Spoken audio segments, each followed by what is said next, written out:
நீங்க நீங்களா இருக்கிற வரைக்கும், நான் நாயாத்தா இருக்குன்னு எதிர்பார்க்கிற வரைக்கும், இங்க എതുവുമേ മാറാതെ. പരിയരം പെരുമാൾ സിനിമയിലെ അവസാന ഭാഗത്ത് പരിയൻ പറയുന്ന ഒരു വൺ ഓഫ് ദി ബെസ്റ്റ് ഡയലോഗാണിത്. ഇവിടെ ഒന്നും മാറ്റം സംഭവിക്കുന്നില്ല.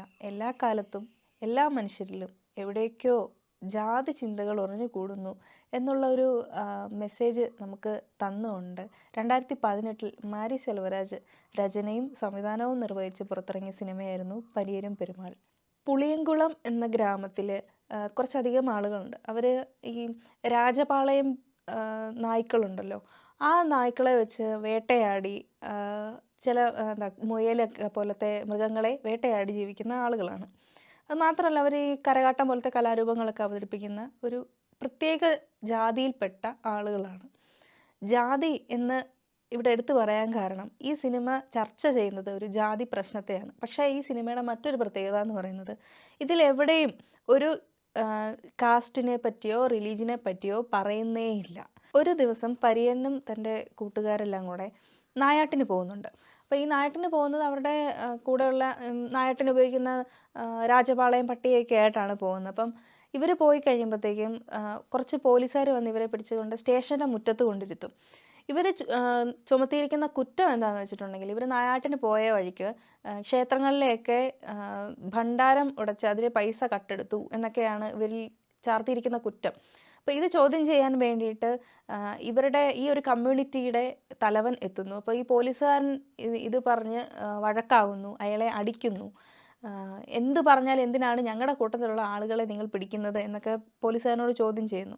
അപ്പോൾ അവിടെ വെച്ച് ഈ തലവനായിട്ടുള്ള ആൾക്ക് ഭയങ്കര ഷെയിം ആവുന്നുണ്ട്, അവരുടെ മുന്നിൽ വെച്ച് തന്നെ അടിച്ചു എന്നൊക്കെയുള്ള കാരണത്താൽ. പിന്നീട് പരിയനുമായിട്ട് ഇദ്ദേഹം സംസാരിക്കുമ്പോൾ നമ്മുടെ കൂടെയുള്ള ആൾക്കാർക്ക് വിദ്യാഭ്യാസം വേണമെന്നും നമുക്ക് വേണ്ടി സംസാരിക്കാൻ ആരെങ്കിലുമൊക്കെ ഉണ്ടാവണം എന്നും അദ്ദേഹം ആവശ്യപ്പെടുന്നു. എന്താണ് ഞാൻ പഠിക്കേണ്ടതെന്ന് പരിയനും ചോദിക്കുമ്പോഴത്തേക്കും വക്കീലാകണം. വക്കീൽമാരുടെ ഒരു പ്രത്യേകത എന്ന് പറഞ്ഞു കഴിഞ്ഞാൽ അവർ മറ്റുള്ളവർക്ക് വേണ്ടി സംസാരിക്കുന്ന ആളുകളാണ്.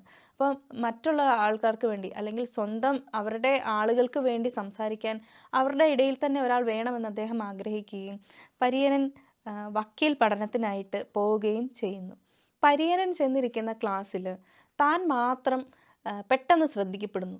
മറ്റൊന്നും കൊണ്ടല്ല, അദ്ദേഹത്തിൻ്റെ ആ ഒരു ആറ്റിറ്റ്യൂഡ് അങ്ങനെയാണ്. മറ്റുള്ളവർ പഠിക്കുന്നതായിട്ട് അഭിനയിക്കുന്നു, പക്ഷേ ഇദ്ദേഹത്തിന് അത് പറ്റുന്നില്ല. എനിക്കൊന്നും മനസ്സിലാകുന്നില്ല എന്ന് തന്നെ അദ്ദേഹം പറയുന്നുണ്ടെങ്കിലും മറ്റാർക്കും അത് സമ്മതിച്ചു കൊടുക്കാൻ പറ്റുന്നില്ല. നീ പോയി ചെറിയ ക്ലാസ്സിൽ പോയി ഇരിക്കുന്നൊക്കെ മറ്റ് ടീച്ചേഴ്സ് ഇയാൾക്ക് താക്കീത് കൊടുക്കുന്നുണ്ട്. അങ്ങനെ ഇംഗ്ലീഷിന് അദ്ദേഹം ഭയങ്കര പുറകോട്ടാണ്. അപ്പോൾ ഇംഗ്ലീഷ് പഠിപ്പിക്കുന്നത് തൻ്റെ സുഹൃത്തായ ജോയാണ്. ജോ അല്ലെങ്കിൽ ജ്യോതി മഹാലക്ഷ്മി, ഇവളുടെ ഒരു സഹോദരനും ഇവരുടെ ഒപ്പം പഠിക്കുന്നുണ്ട്. ഇങ്ങനെ ജോയ്ക്ക് ആ കോളേജിൽ ഏറ്റവും ഇഷ്ടപ്പെട്ട ആൾ, തൻ്റെ ഏറ്റവും അടുത്ത സുഹൃത്ത് പരിയനായി മാറുന്നു. പരിയൻ്റെ ഒരു സൗഹൃദത്തിൽ അവൾ ഭയങ്കര ഹാപ്പിയാണ്. അങ്ങനെ ഇവൾക്ക് പരിയനോട് ചെറിയൊരു പ്രണയമൊക്കെ തോന്നി തുടങ്ങുന്നു. ഇങ്ങനെ ജോ ഒരു ദിവസം പരിയനെ തൻ്റെ സഹോദരിയുടെ വിവാഹത്തിന് ക്ഷണിക്കുകയാണ്. ആ കോളേജിൽ ആരെയും താൻ ക്ഷണിക്കുന്നില്ല, പരിയനെ മാത്രം ക്ഷണിക്കുന്നു.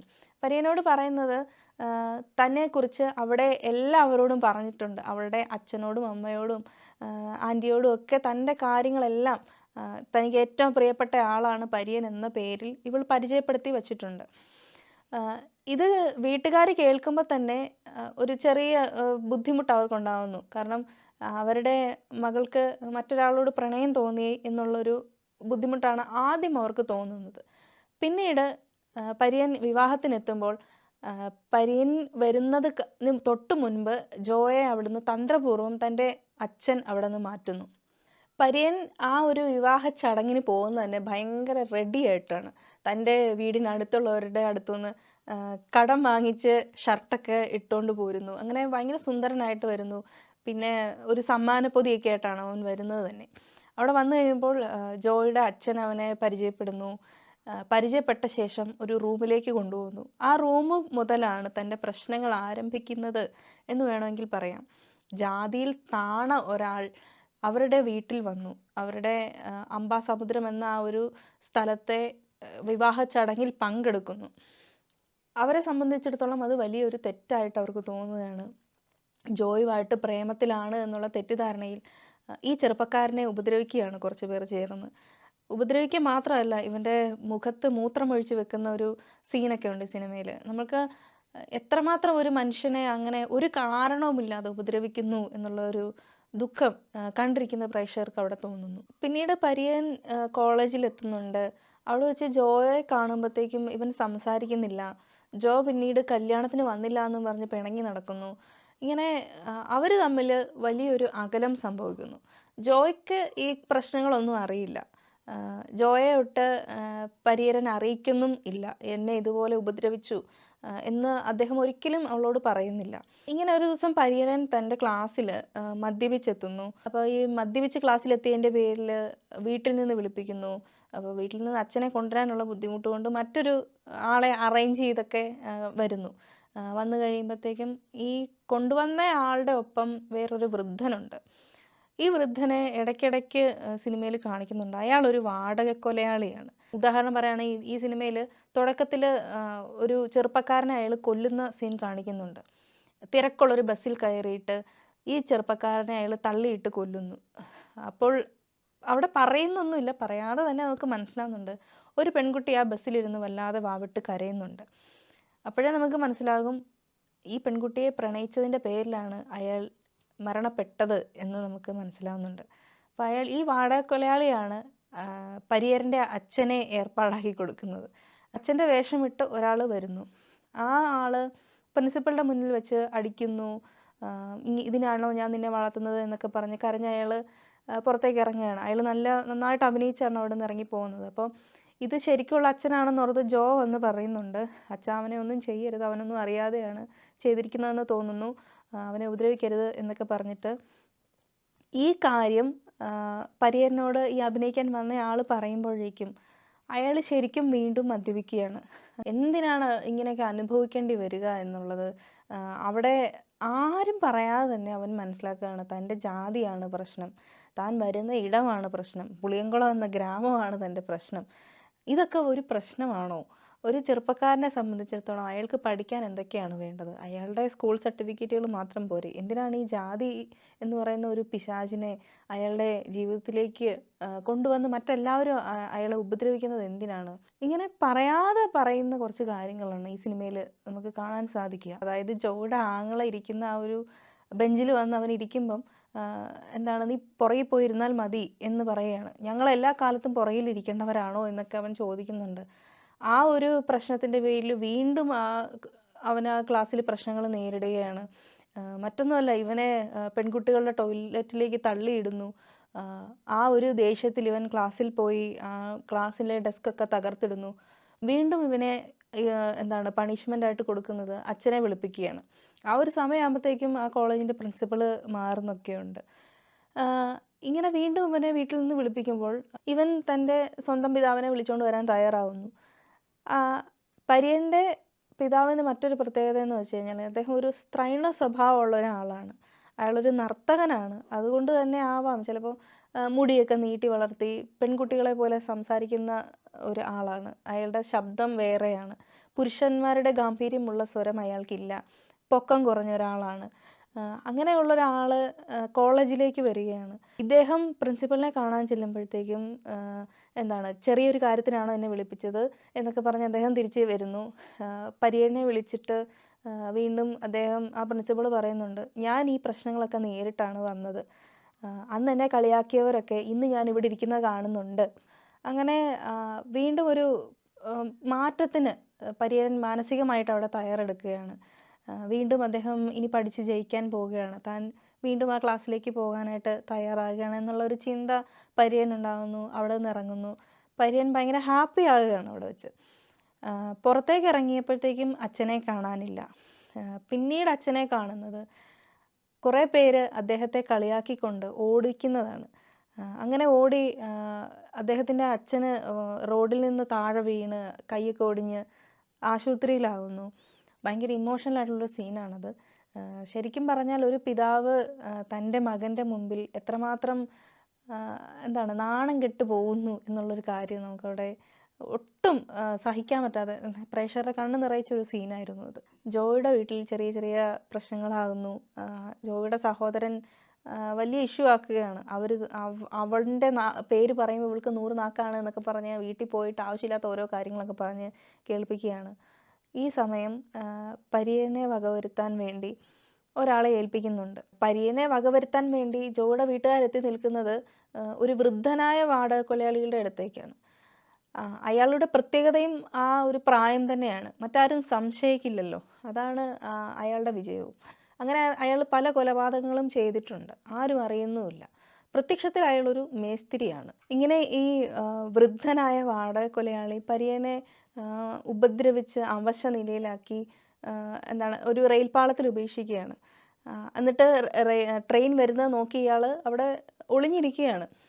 ഈ സന്ദർഭത്തിൽ അവിടെ ഒരു ആത്മാവ് കടന്നു വരുന്നു. മറ്റാരുമല്ല, കറുപ്പി എന്ന തൻ്റെ നായയുടെ ആത്മാവ് അവിടെ വരുന്നുണ്ട്. ഈ സിനിമയുടെ തുടക്കത്തിൽ കറുപ്പിയെ കൊല്ലുന്നതാണ് കാണിക്കുന്നത്. ഇവരുടെ നായാട്ടിന് പോകുന്ന കൂട്ടത്തിൽ ഉണ്ടായിരുന്ന പര്യൻ്റെ പട്ടിയായിരുന്നു കറുപ്പി. ഭയങ്കര കറുപ്പിയും എന്താണ് പര്യനും തമ്മിലുള്ള സ്നേഹം ഭയങ്കര അഗാധമായൊരു സ്നേഹമായിരുന്നു അവർ തമ്മിലുണ്ടായിരുന്നത്. കറുപ്പിയെ അവിടെ എല്ലാവർക്കും ഭയങ്കര ഇഷ്ടമായിരുന്നു. സിനിമ തുടങ്ങുന്നത് തന്നെ ഒരു ഈ കറുപ്പിയുടെ ശവസംസ്കാര ചടങ്ങ് കാണിച്ചുകൊണ്ടാണ് തുടങ്ങുന്നത് തന്നെ. അങ്ങനെ ആ കറുപ്പിയുടെ അതേ അവസ്ഥ ഇപ്പോൾ പര്യന് വന്നിരിക്കുകയാണ്. അപ്പോൾ കറുപ്പിയുടെ ആത്മാവ് അവിടെ വരുന്നു. ഈ പര്യനെ പയ്യെ ഈ മുഖത്ത് ഇങ്ങനെ നക്കി കൊടുക്കുമ്പം അവന് ബോധം വരുന്നു. അവിടെ നിന്ന് അയാൾ രക്ഷപ്പെടുന്നു. അപ്പോഴേക്കും ട്രെയിനിൻ്റെ ശബ്ദം ദൂരെ നിന്ന് കേൾക്കാം. അങ്ങനെ പര്യൻ അവിടെ നിന്ന് രക്ഷപ്പെടുന്നു. ഈ രക്ഷപ്പെട്ടതിന് ശേഷം വീണ്ടും ജോയുടെ വീട്ടുകാർ വന്ന് ഇവനെ ഉപദ്രവിക്കുകയും ഒക്കെ ചെയ്യുന്നുണ്ട്. അവിടെ വെച്ച് ജോയുടെ പിതാവിനോട് പര്യൻ പറയുന്ന കുറേ കാര്യങ്ങളുണ്ട്. എന്നെപ്പോലൊരുത്തൻ പിച്ചയായിട്ട് തരുന്നതാണ് നിങ്ങളുടെ ഈ ഒരു പദവി എന്നൊക്കെ പറഞ്ഞിട്ടാണ് ആ ഒരു സീൻ അവസാനിക്കുന്നത്. ഇങ്ങനെ ആ ഒരു ഫൈറ്റിനെല്ലാം ശേഷം പര്യനും ജോയുടെ പിതാവും ഒന്നിച്ചിരുന്ന് സംസാരിക്കുന്ന ഒരു സീക്വൻസാണ് കാണിക്കുന്നത്. അപ്പോൾ ജോ അവിടെ ഉണ്ട്. ജോ പരിചയപ്പെടുത്തി കൊടുക്കുകയാണ്, ഇതാണ് പര്യൻ പെരുമാൾ എന്നൊക്കെ പറഞ്ഞ്.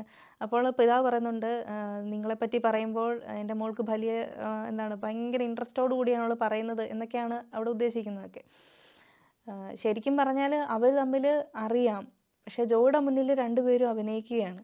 എന്താണ് ശരിക്കും അവർക്കിടയിൽ സംഭവിച്ചത് എന്ന് പര്യനും അറിയാം, ജോയുടെ അച്ഛനും അറിയാം. ഇങ്ങനെ ആ ഒരു സിനിമ അവിടെ അവസാനിക്കുമ്പോൾ ഇവർ രണ്ടുപേരും കുടിച്ചിട്ട് വെച്ച ഒരു ചായ ഗ്ലാസ്സിലാണ് അവസാനിക്കുന്നത്. പര്യൻ കട്ടൻ ചായയും ജോയുടെ പിതാവ് പാൽ ചായയുമാണ് കുടിച്ചേക്കുന്നത്. ആ ഒരു ഷോട്ടോടു കൂടിയാണ് സിനിമ എൻഡ് ചെയ്യുന്നത്. ഒന്ന് പാൽ ചായയും മറ്റൊന്ന് കട്ടൻ ചായയാണ്. ഇത് അവിടെ അവസാനിപ്പിക്കുന്നത് മനുഷ്യൻ ഒന്ന് തന്നെയാണ്, പക്ഷേ വീണ്ടും അവിടെ അവർക്കിടയിൽ ഒരു വർണ്ണവിവേചനം തുടർന്നുകൊണ്ടേ ഇരിക്കുന്നു എന്നുള്ളൊരു കാര്യം പറഞ്ഞുകൊണ്ട് ഈ സിനിമ അവസാനിക്കുകയാണ് ചെയ്യുന്നത്. പരിയരും പെരുമാൾ എന്ന ഈ സിനിമയുടെ സംവിധാനവും രചനയും നിർവഹിച്ചിരിക്കുന്നത് മാരി സെൽവരാജാണ്. ഈ സിനിമയിലെ ഒരു ഗ്രാമം, ഒരു ഡ്രൈനെസ് ഒക്കെ തോന്നുന്ന പ്രേക്ഷകർക്ക് അത്ര വലിയ സുപരിചിതമല്ലാത്ത ഒരു പ്ലേസാണ് അദ്ദേഹം നമുക്ക് കാണിച്ചു തന്നിരിക്കുന്നത്. അതുപോലെ തന്നെ ഒരു വിഷയവും കൂടാണ് നമ്മളെ പരിചയപ്പെടുത്തിയിരിക്കുന്നതും. മറ്റൊരു പ്രത്യേകത എന്താണെന്ന് വെച്ചിട്ടുണ്ടെങ്കിൽ, ജാതി ചിന്തയെപ്പറ്റി അല്ലെങ്കിൽ ഒരു റിലീജിയനെ പറ്റി, ഒരു കാസ്റ്റിനെ പറ്റി ഈ ഒരു സിനിമയിൽ ഒരിടത്തും പറയുന്നില്ല.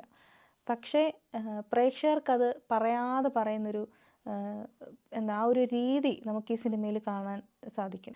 പരിയരം പെരുമാൾ എന്ന ഈ ഒരു സിനിമ കണ്ടു കഴിയുമ്പോൾ പ്രേക്ഷകരുടെ ഉള്ളിലൊരു ഒരു ബുദ്ധിമുട്ട് തോന്നാറുണ്ട്. ഹിച്ച്കോക്കിൻ്റെ വാചകം പോലെയാണത്. Make the audience suffer as much as possible. ഈ ഒരു വാചകത്തോട് നീതി പുലർത്തിയ ഒരു സിനിമയായിരുന്നു ഇത്. നമുക്കെല്ലാവർക്കും ഒരു ക്ലേശം തോന്നും ഈ ഒരു സിനിമ കണ്ടു കഴിയുമ്പോൾ. അന്നത്തെ ആ ഒരു ദിവസം തന്നെ പരിയരം പെരുമാളിൻ്റെ ജീവിതത്തിലേക്കായിരിക്കും നമ്മൾ കടന്നു പോവുക ആ ഒരു സിനിമ കണ്ടതിന് ശേഷം. അത്തരത്തിലുള്ളൊരു ക്രിയേറ്റിവിറ്റി ഈ ഒരു സിനിമയ്ക്കുണ്ട്. എന്തിന് ഒരാളെ ഇത്രമാത്രം ഉപദ്രവിക്കുന്നു? അയാളുടെ ജാതി അതായിപ്പോയതുകൊണ്ടാണോ? അതുകൊണ്ട് തന്നെ ഈ ഒരു സിനിമ പ്ലേസ് ചെയ്തേക്കുന്ന ഇയർ 2005 ആ ഒരു കാലഘട്ടത്തിൻ്റെ പ്രത്യേകത നമുക്ക് പറയാതെ തന്നെ അറിയാം. സോഷ്യൽ മീഡിയ എന്ന് പറയുന്ന ഒരു രംഗം അത്രമാത്രം വലിയൊരു പ്രേക്ഷക പ്രീതി അല്ലെങ്കിൽ നമ്മുടെ ഇടയിലേക്ക് ഇല്ലാത്തൊരു സംഗതിയായിരുന്നു. ഇന്നാണ് അതിന് പല മാറ്റങ്ങളും സംഭവിച്ചിരിക്കുന്നത്. ഇന്ന് നമ്മളെല്ലാം സംസാരിക്കുമ്പോൾ അതിൽ ജെൻഡറില്ല, അതിൽ കാസ്റ്റില്ല. അതിനൊക്കെ കാരണം ഇത്തരം ഫൈറ്റുകളും ഇത്തരം സിനിമകളും ഒക്കെ തന്നെയാണ്. എങ്കിൽ പോലും ഈ റോബോട്ടിക് യുഗത്തിലും ജാതിയുടെ പേരിൽ മനുഷ്യനൊരു മാറ്റവും ഇല്ല. ഭാരതത്തിൽ വർണ്ണവിവേചനം തുടങ്ങുന്നത് വേദകാലഘട്ടത്തിന് ശേഷമാണ്. ബ്രാഹ്മണർ, ക്ഷത്രിയർ, വൈശ്യർ, ശൂദ്രർ ഇങ്ങനെ വിവേചനം അവിടെ വെച്ചുണ്ടായി. ശരിക്കും പറഞ്ഞാൽ അതിനു മുമ്പ് ഇവിടെ വർണ്ണവ്യത്യാസമായിരുന്നില്ല ഉണ്ടായിരുന്നത്. ഓരോരോ കുലങ്ങളിൽപ്പെട്ട ആളുകൾ എന്ന് പറയുമ്പോൾ അതൊരു പ്രദേശത്തെ അനുസരിച്ചായിരുന്നു. അവർക്ക് ട്രാവൽ ചെയ്യാനുള്ള അല്ലെങ്കിൽ അവരുടെ കൃഷിയെ സംബന്ധിച്ചുള്ള ഒക്കെ ഉള്ളൊരു ഒരു ചെറിയൊരു ഒരു ഗ്രൂപ്പിസം എന്ന് വേണം നമുക്ക് പറയാം. അങ്ങനത്തെ ഒരു വ്യത്യാസം ഉണ്ടായിരുന്നെങ്കിൽ പോലും ഈ ഒരു വർണ്ണവിവേചനത്തിന് ശേഷം മനുഷ്യരാകെ തന്നെ മാറി എന്ന് വേണേൽ പറയാം. ആ ഒരു വിവേചനം ഇന്നും തുടർന്നുകൊണ്ടിരിക്കുകയാണ്. ഇപ്പോഴും ഉള്ളിൻ്റെ ഉള്ളിൽ ആ ഒരു ആ ഒരു സിസ്റ്റം കൊണ്ടു നടക്കുന്ന ആളുകൾ നമ്മൾക്കിടയിലുണ്ട്. തോളേൽ കൈയിട്ടുകൊണ്ട് തന്നെ ഇവൻ വേറൊരുത്തനാണ്, അല്ലെങ്കിൽ ഇവൻ നമ്മുടെ ആളല്ല എന്നൊക്കെ ചിന്തിക്കുന്ന ആളുകൾ നമുക്കിടയിലുണ്ട്. അങ്ങനെയുള്ള ഒരു സീക്വൻസ് ഈ സിനിമയിൽ കാണിക്കുന്നുണ്ട്. ആ വാടകൊലയാളിയായ ആ വൃദ്ധൻ്റെ അടുത്ത് വന്ന് പനിയരൻ ഇരിക്കുമ്പോഴത്തേക്കും നീ പുളിയൻകുളംകാരനാണ് എന്ന് ചോദിച്ചറിയുന്നു. അപ്പോഴേക്കും ഇയാൾ ആ സീറ്റിൽ നിന്ന് എഴുന്നേറ്റ് മാറുകയാണ്.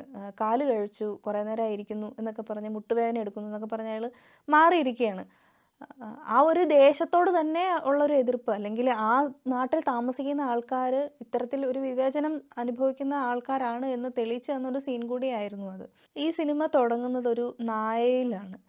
ആ നായയുടെ കാര്യം പറഞ്ഞുകൊണ്ട് തന്നെയാണ് ഈ സിനിമ അവസാനിക്കുന്നത് പോലും. മറ്റൊരു രീതിയിലാണ് പറയുന്നത് എന്നേ ഉള്ളൂ. ആദ്യം കാണിക്കുന്ന ആ ഒരു കറുത്ത നായ അവിടെയുള്ള ജനങ്ങളെയാണ് പ്രതിനിധീകരിക്കുന്നത്. ഈ സിനിമയുടെ തുടക്കത്തിൽ ഒരു രാജപാളയം പട്ടി, ഒരു കറുത്തിരിക്കുന്ന ഒരു പട്ടി, അതിനെ കൊല്ലുന്ന ഒരു സീൻ വെച്ചിട്ടാണ് തുടങ്ങുന്നത്. അതിനെ ട്രെയിൻ തട്ടി അതിനെ ട്രെയിൻ പാളത്തിൽ കൊണ്ട് കെട്ടിയിടുന്നു. ട്രെയിൻ വന്ന് തട്ടി അത് മരിച്ചു പോവുകയാണ്. അപ്പോൾ ഇതിൻ്റെ ഒരു ശവസംസ്കാര ചടങ്ങ് ആണ് പിന്നീട് നമ്മൾ കാണുന്നത്.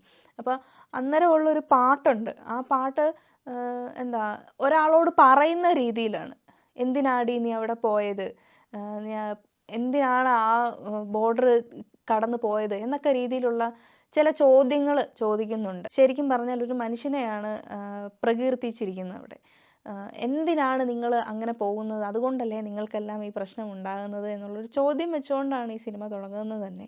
അതുകൊണ്ട് തന്നെ ഈ ഒരു സിനിമയുടെ സംഗീത സംവിധാനം നിർവഹിച്ചിരിക്കുന്നത് സന്തോഷ് നാരായൺ എന്ന ഒരു മ്യൂസിക് ഡയറക്ടറാണ്. ശരിക്കും പറഞ്ഞാൽ ഇതിലെ പാട്ടുകൾ ഒരു പല ചോദ്യങ്ങളിലൂടെ കടന്നു പോകുന്ന വളരെ വാമൊഴി രീതിയിലുള്ള പാട്ടുകളും ഒക്കെയാണ് ഇതിൽ നമ്മൾ കാണുന്നത്. ഈ സിനിമയുടെ ഛായാഗ്രഹണം നിർവഹിച്ചിരിക്കുന്നത് ശ്രീധർ എന്നൊരു ആളാണ്.